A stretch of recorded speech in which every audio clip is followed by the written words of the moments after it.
বিশ্বের কোনো দেশে এরকম নিয়ম আছে কি না আমি জিনিসটা জানি না, তো সেটা আমি আসলে বিশ্বের ওই ব্যাপারগুলোর সাথে তাল মিলাতে পারছি না। আমরা হলাম ফ্রিল্যান্সার, আমি কোনো অফিসের কোনো এমপ্লয়ি না, আমি কোনো ইন্ডাস্ট্রির কোনো শ্রমিক না যে আমার কাজের মান অনুযায়ী আমার বেতন হবে।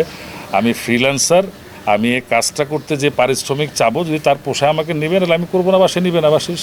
যারা যারা এগুলো করেছে তাদের নিজস্ব নিজস্ব সংগঠন আছে। শিল্পী সমিতির আমি কোনো নির্বাচিত কোনো প্রতিনিধি না। শিল্পী সমিতির যারা নির্বাচিত প্রতিনিধি তাদের যে সদস্যরা এই সমস্ত ধিক্কারজনক ঘটনা ঘটিয়েছেন, ন্যাক্কারজনক ঘটনা ঘটিয়েছেন, আমি তাদের প্রতি আহ্বান থাকবে তাদের প্রতি ব্যবস্থা নেওয়ার জন্য। আর আমার সংগঠনে মানে আমরা যে সংগঠনটা করছি বৈষম্যহীন চলচ্চিত্র স্বার্থ সংরক্ষণ কমিটি, এইসব জায়গায় তাদের কোনো স্থান থাকবে না। এবং আমাদের এই সংগঠনের দাবি থাকবে প্রতি সংগঠনের প্রতি যে আপনাদের যে সমস্ত সংগঠনের মেম্বাররা এই ধরনের কাজে জড়িত ছিলেন আপনারা তাদের বিরুদ্ধে ব্যবস্থা নেন।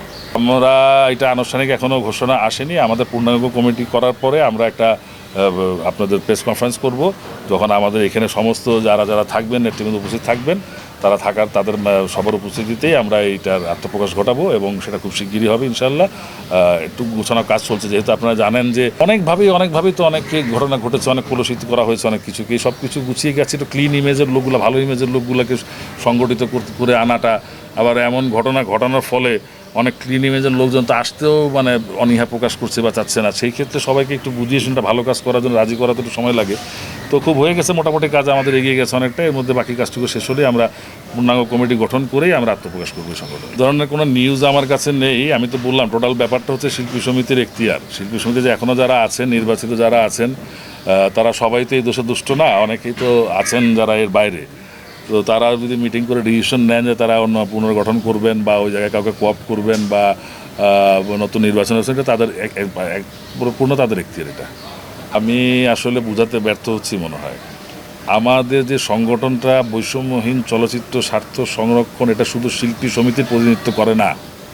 বদিউল আলম খোকন শিল্পী সমিতির কেউ না, ইথুনবাবু শিল্পী সমিতির কেউ না, ওই যে আজহারি শিল্পী সমিতির কেউ না। আজহার একজন সিনে ফটোগ্রাফার, বদিউল আলম খোকন একজন ডাইরেক্টর, উনি একজন মিউজিক ডিরেক্টর।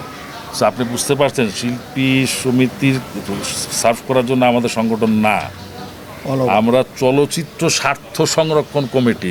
চলচ্চিত্র মানে চলচ্চিত্রের সংশ্লিষ্ট যারা সবাই। শিল্পী সমিতি ওয়ান অফ দ্য পার্ট, টোটালটা শিল্পী সমিতি না। তো এখানে ডিরেক্টর অ্যাসোসিয়েশন আছে, এখানে প্রডিউসার অ্যাসোসিয়েশন আছে, এখানে সিনে ফটোগ্রাফার অ্যাসোসিয়েশন আছে, এখানে আমাদের মেকআপ আর্টিস্ট অ্যাসোসিয়েশন আছে, এখানে আমাদের সিডাব আছে, এখানে আমাদের প্রোডাকশনের প্রডিউসার অ্যাসোসিয়েশন আছে, ভাই সঞ্চয় সব অনেক কিছু আছে।